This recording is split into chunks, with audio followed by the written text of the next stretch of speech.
السلام علیکم ویورز، نیکی کی راہ چینل میں آپ سب کو خوش آمدید۔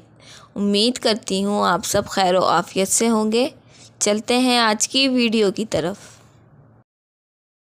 بچے تو ایک فلم دکھائی تھی پرانے زمانے میں کہ بچے زیادہ ہو گئے، باپ سے کھلایا ہی نہیں جا رہا، تو بیٹی کہہ رہی جب کھلا نہیں سکتے تو پیدا کیوں کرتے ہو۔ یہ بہت دفعہ اس کا جواب میں دے چکا ہوں، آج میرا یہ ٹاپک نہیں ہے۔ جب کھلا نہیں سکتے تو پیدا کیوں کرتے ہو، اس سے یہ میسج دیا گیا ہے کہ اپنی غربت کو دیکھو اور بچوں کی اسپیڈ کو دیکھو، کچھ تھوڑا سا خیال کرو۔ اسپیڈ بچوں کی اتنی ہو جتنی آپ کے جیب میں پیسے ہوں۔ تو اس پہ یہ فلم دکھائی گئی تھی کہ غریب باپ ہے اور بچے اتنے ہو گئے وہ روٹی میں لڑ رہے ہیں، تو پھر بیٹی باپ کو تانے دے رہی ہے کہ جب کھلا نہیں سکتے تو پیدا کیوں کرتے ہو۔ اس لڑکی نے اگر توبہ نہیں کی، یہ جملہ قیامت کے دن اس کے گلے پڑنے والا ہے۔ کچھ جملے ہماری نظروں میں بہت ہلکے ہوتے ہیں، خدا کی نظر میں بہت بھاری ہوتے ہیں۔ یہ جملہ جو فلم میں کہا گیا نا، میں نے تو یہ کلپ دیکھا تھا اس کا کہ جب کھلا نہیں سکتے تو پیدا کیوں کرتے ہو۔ دیکھا بھی اس لیے وائرل ہوا بہت زیادہ، اس پہ بات کریں۔ تو یہ جملہ یہ اللہ کی نظر میں ہلکا نہیں ہے، یہ بہت بھاری جملہ ہے۔ تو میں بار بار کہتا ہوں کہ اس کی جگہ اگر میں ہوتا نا، اس باپ کی جگہ، تو میں کہتا، کئی لوگوں نے تو اس فلم اس پہ کلیپنگ کی ہوگی یا کچھ اپریشیٹ کیا ہوگا، یار بات بالکل سوسائٹی کے مطابق کی ہے، جب پیسے نہیں تھے تو اتنے بچے کس بات کے پیدا کر لیے۔ یہ بے وقوف لوگوں کا کام ہے ایسی چیزوں سے متاثر ہونا جو پیغمبروں کی تعلیمات سے بالکل محروم ہوتے ہیں، جو شہوت پرست ہوتے ہیں۔ تو میں جب ہوتا اگر اس کی جگہ، تو میں اس سے کہتا بھائی تو نے کھایا نہیں ہے تو اتنی بڑی کیسے ہو گئی۔ کہتے ہیں کھلا نہیں سکتے تو پیدا کیوں کرتے، تو کھایا ہے تو اتنی بڑی ہو کے آج چیخ رہی ہے نا، نہ کھایا ہوتا تو اتنے بڑے ہوتے۔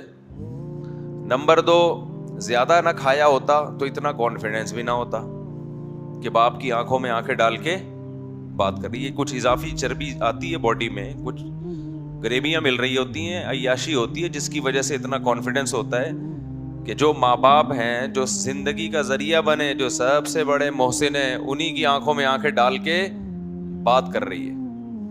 نمبر 3، اس بدتمیزی کی سزا ملنی چاہیے آپ کو، اس بدتمیزی کی سزا ملنی چاہیے۔ وہ سزا یہ ملنی چاہیے کہ آپ کو چونکہ یہ احساس ہو گیا کہ آپ غلط پیدا ہوئی تھی، آپ کو پیدا ہونا نہیں چاہیے تھا، تو آپ کے پاس یہ آپشن ہے کہ آپ واپس اسی کنڈیشن میں چلے جائیں جو پیدا ہونے سے پہلے جس کنڈیشن میں انسان ہوتا ہے، جس کو موت کہا جاتا ہے۔ تو یہ بیٹا بندوق ہے، یہ اس میں چیمبر میں گولی ہے، ٹھا کرو ختم۔ غلط پیدا ہو گئے نا تو غلطی کا تلافی ہو سکتی ہے۔ دیکھو آپ کو کسی نے مسقط بھیج دیا، وہی جو اکثر میں بھیجتا رہتا ہوں نا لطیفے میں، یا کسی ایجنٹ نے آپ کو کسی کنٹری بھیج دیا، وہاں آ کے آپ کو احساس ہوا یار میں غلط آ گیا، میرے پیسے ضائع کروا دیے اس ایجنٹ نے، یار اس ملک میں تو جاب ہی نہیں ہے، یار میرا تو بیڑا غرق ہو گیا یار۔ تو ایجنٹ کہے گا بیٹا آپ کے پاس آپشن ہے، واپس بھیج دیتا ہوں پاکستان، یہ لو اپنے پیسے، یہ فلائٹ ہے، واپس جاؤ۔ تو آپ خوش ہو جاؤ گے نا کہ یار یہ جو غلطی مجھ سے ہوئی ہے اس کی تلافی ہو سکتی ہے۔ تو بیٹا آپ پیدا ہو گئے، غریب آدمی تم پیدا ہو گئے، تمہیں ابھی احساس ہے کہ چونکہ اس غربت میں غلط پیدا ہوا ہوں، میرے ابا نے 8واں بچہ پیدا کر کے بہت بڑی مسٹیک کی اور 8ویں نمبر پہ کون ہے؟ میں ہوں، تو یہ غلط ہو گیا نا، ٹھا کرو ختم، صحیح ہو جائے گا۔ یار آپ لوگ کی سمجھ میں نہیں آ رہا تو اس فلم والے کی سمجھ میں کہاں سے آئے گا؟ بھائی ٹھا کرو ختم، کم بخت مریں گے بھی نہیں، کیوں؟ ان کو زندگی کی نعمت کی قدر ہے۔ تو یہ ڈائلاگ ہے میرے بھائی، اور یہ تانے جو ہے نا کھلا نہیں سکتے پیدا کیوں کرتے ہو، یہ مالداروں کے ہاں زیادہ ہیں، غریبوں کے ہاں کم ہیں۔ جو پیٹ بھرے ہوئے ہوتے ہیں نا، جن کے بہت زیادہ بڑی بڑی گاڑیوں میں گھوم رہے ہوتے ہیں، تکبر سے دماغ ان کا خراب ہوتا ہے۔ غریبوں میں ہم نے اکثریت کو ماں باپ کی خدمت کرتے ہوئے دیکھا ہے، بڑے دل ہوتے ہیں۔ قرآن سے پتہ چلتا ہے کہ غریبوں میں پیغمبروں کی مخالفت کا ریشو کم، مالداروں میں زیادہ. اور یہ جو لوگ مثالیں دیتے ہیں دنیا کی بڑی بڑی قومیں بڑی مینیج ہیں, پیسہ ہے تو کیا ہے ان میں, مینجمنٹ بہت ہے, بڑے پیارے اخلاق ہیں, اس پر میں بہت دفعہ بول چکا ہوں کہ یہ الو کسی اور کو بنایا کرو. یہ الو کس کو بنایا کرو, کسی اور. دنیا کی بڑی طاقتیں اپنے لیے بہت اچھی ہیں, دوسروں کے لیے میرے بھائی بالکل بھی اچھی نہیں ہے. سمجھتے ہو نا, فیصلہ تو قیامت کے دن ہو. آپ نے اپنے گھر کا ماحول بہت اچھا کیا ہوا ہے, بڑا تمیز سے ہر ایک سے بات ہو رہی ہے, لیکن یہ صوفہ یہ پڑوسیوں کے گھر سے اٹھا کے لائے تھے. یہ ڈنر سیٹ کہاں سے ہے, یہ وہ گندے نالے پہ ایک جھونپڑی تھی پہ چھاپا مارا تھا, وہاں سے آیا تھا یہ. اور یہ پنکھے اتنے وی آئی پی قسم کے, یہ بھی کسی کا خون ہے جو اس میں لگا ہوا ہے. تو ابھی میں زیادہ نہیں جاتا اس کی طرف, ہم تو ابھی اپنے دکھڑے لے کے بیٹھے ہوئے ہیں. تو میں کیا بات کر رہا تھا,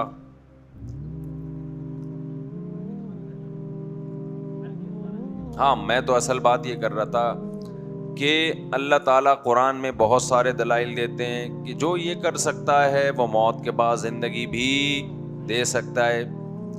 تو جب آپ میں غربت ہے اور پھر بھی اولادیں ہو گئیں آپ کی, تو اصل چیز ہے تربیت. تربیت یہ نہیں ہے کہ سب کی توندیں بھرو آپ, تربیت یہ ہے کہ ان کو صبر اور شکر کی تلقین کرو.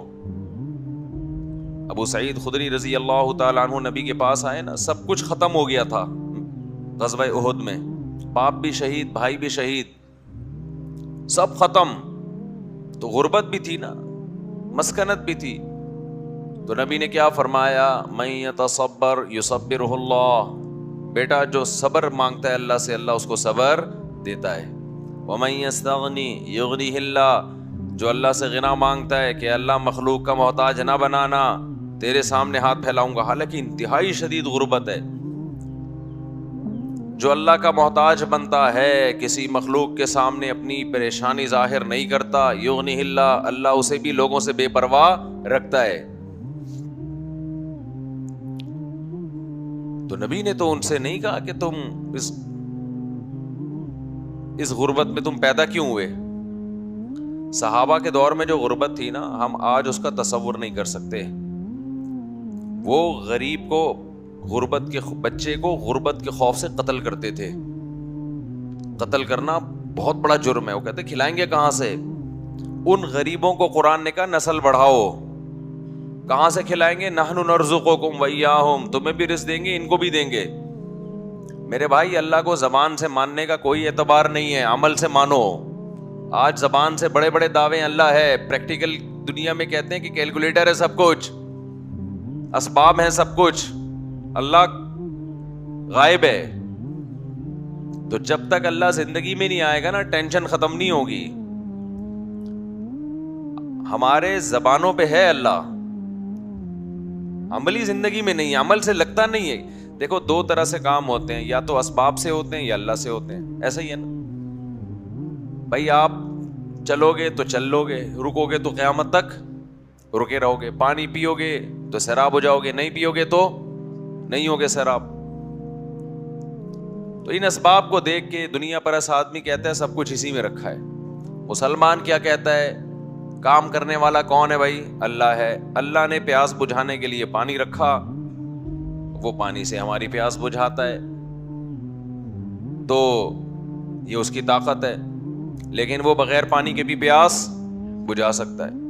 دوسرا, پانی پیدا کون کرے گا, اللہ کرے گا. تو پیاس بجھانے کی اصل طاقت کس کے پاس ہے, اللہ کے پاس.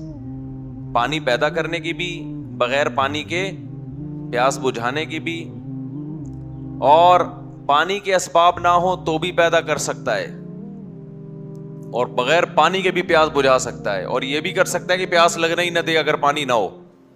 سارے اختیارات کس کے پاس ہیں.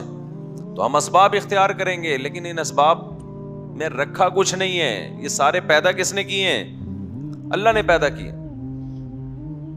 دیکھو ماں گھر میں کھانا پکاتی ہے, اس کی عادت ہے, بچے کو ناشتے کے لیے آٹا گوندا جائے گا اور وغیرہ وغیرہ جو بھی ہوتا ہے. بچہ دیکھ رہا ہے کہ ہمیشہ میری ماں کھانا بناتی ہے میرے لیے, دوپہر کا کھانا, رات کا کھانا, ایک دن دیکھا اس نے کہ گھر میں آٹا ختم ہو گیا. اب اس کا ماں پر ایمان ہوگا نا, بے ایمان ہوگا تو کیا کہے گا, آج 3 ٹائم مجھے کھانا نہیں ملے گا کیونکہ اسٹرائک ہے, دکان بھی بند ہے,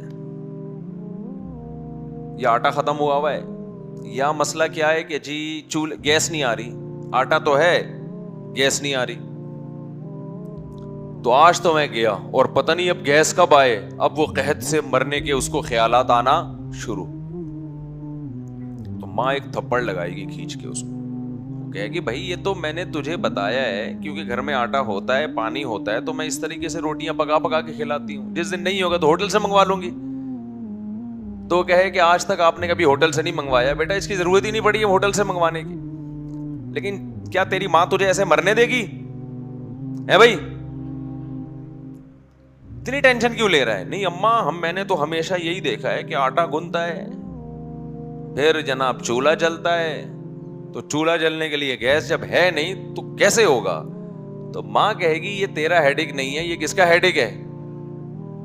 وہ تو چونکہ سارے اسباب ہوتے ہیں تو میں اسباب اختیار کرتی ہوں, جب نہیں ہوں گے تو پھر میں کچھ اور سبب اختیار کروں گی.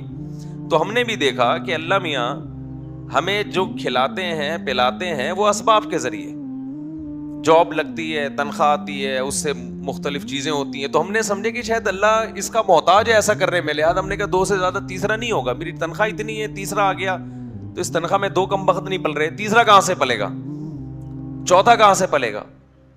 پھر گناہ نہیں چھوڑتے کہ یار میرے پاس پیسہ کہاں سے آئے گا. اگر میں نے گناہ چھوڑ دیے, جھوٹ بولنا چھوڑ دیا, تو کسٹمر جو میرے پاس آ رہے ہیں اسی جھوٹ کی بیس پہ آ رہے ہیں, یہ تو بھاگ جائیں گے سارے کے سارے. تو اس کا مطلب کیا ہوا کہ آپ اس بچے کی طرح ہو جو آٹا گیس میں الجھ کے رہ گیا ہے, وہ اپنے ماں کے جذبے اور ماں کی طاقت کو نہیں دیکھ رہا. تو آپ بھی یہاں اس اسباب میں الجھ گئے ہو جن اسباب کے ذریعے ہمیں رزق ملتا ہے. یہ نہیں دیکھ رہے کہ مسبب الاسباب کون ہے بھائی, وہ تو اللہ ہے, وہ اس کا محتاج تھوڑی ہے. وہ کہے گا میں 20 طریقے میرے پاس, لیکن ہم جو ہے نا ان طریقوں کو نہیں دیکھتے یا اس خدا کو نہیں دیکھتے. اور یہ اللہ کا مسئلہ ہے کہ وہ کون سا طریقہ اختیار کرتا ہے رزق دینے کے لیے. تو توکل مارکیٹ میں بالکل کیا چل رہا ہے, شارٹ. ہر آدمی پیسہ پیسہ پیسہ. اور پھر پیسے کا بھی ایک حد ہے نا, کتنا چاہیے بھائی تیرے کو, کتنا چاہیے, کوئی لمٹ ہی نہیں ہے. میری پوری زندگی میں ایک بندہ میرے پاس آیا ہے, مجھے بڑا اچھا لگا. وہ کہہ رہا مفتی صاحب میری تنخواہ اتنی زیادہ ہے, مجھے سمجھ میں نہیں آ رہا, میری ضرورتیں تو پوری ہو گئی ہیں, اب میں کیا کروں, صدقہ کر دوں سارا. پہلا انسان کا بچہ میں نے پاکستان میں دیکھا ہے جو یہ کہہ رہا ہے کہ میری ضرورتیں ختم, اب مجھے سمجھ میں نہیں آ رہا, میں چاہتا ہوں کہ چیریٹی کر دوں, صدقہ کر دوں, کیا کر دوں. خیر ہم نے اس کو مشورہ دیا کچھ بچوں کے لیے کوئی پراپرٹی لے کے ڈال دے بھائی تو. میں نے کہا کہ ایک پراپرٹی لے لو, جب اضافی ہو تو پھر فیوچر میں بچوں کے لیے سوچنا چاہیے. حدیث میں آتا ہے ایسے بچوں کو نہ چھوڑ کے جاؤ کہ لوگوں کے سامنے بھیک مانگے, مگر یہ ان لوگوں کے لیے جن کے پاس اضافی پیسہ ہے. جن کے پاس نہیں ہے وہ ٹینشن نہ لیں. وہ کیا سوچیں بھائی, نہیں ہے تو اس کا مطلب کھاؤ, جو خدا ہمیں کھلا رہا ہے بچوں کو بھی کون کھلائے گا. کوئی ٹینشن تو لینی ہی نہیں ہے بھائی. جو ٹینشن لے کے بچوں کی فکر کرتا ہے اس کا مطلب وہ خود کو کسی کا بچہ نہیں سمجھتا, کیونکہ آپ کے ابا نے آپ کے لیے ٹینشن لی, اب آپ ریلیکس ہونے کے بجائے وہ ٹینشن پارسل کر رہے ہیں اپنے بچوں میں, وہ بھی ریلیکس ہونے کے بجائے وہ ٹینشن پارسل کر رہے ہیں اپنے بچوں میں. تو پھر آپ کے ابا نے جو آپ کے لیے ٹینشن اٹھائی تھی تو وہ اس کا تو ابا کو کوئی فائدہ نہیں ہوا, آپ تو پھر بھی ٹینشن میں ہو. آپ کے ابا کو ٹینشن آپ کی تھی, آپ کو ٹینشن کس کی ہے, اپنے بچوں کی, ان کو ٹینشن ہوگی اپنے بچوں کی. تو یہ تو ٹینشن پارسل ہو رہی ہے نا. ایسا پارسل کا انتظام تو امریکہ میں بھی نہیں ہوگا بھائی. لکھا ہوتا ہے نا ہوٹلوں میں, ہمارے یہاں پارسل کا انتظام ہے. اس میں پھر بھی ٹائم لگتا ہے, شاپر میں نہاری ڈال کے پارسل کرنی پڑتی ہے. یہ ٹینشن تو آٹومیٹیکلی کیا ہو رہی ہے, پارسل. ایسا پارسل کا انتظام آپ نے کیا ہوا ہے ٹینشن.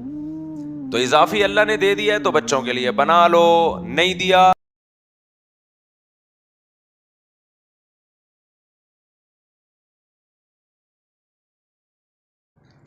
اگر آپ کو ہماری آج کی ویڈیو پسند آئی ہو تو صدقہ جاریہ سمجھ کر لائک اینڈ شیئر کریں تاکہ مزید لوگ بھی اس سے استفادہ حاصل کر سکیں، اور ہمارے چینل کو سبسکرائب کرنا نہ بھولیے تاکہ ہماری ہر آنے والی نیو ویڈیو آپ تک بآسانی پہنچ سکے۔ ملتے ہیں نیکسٹ ویڈیو میں، جب تک کے لیے مجھے اجازت دیجیے۔ خدا حافظ۔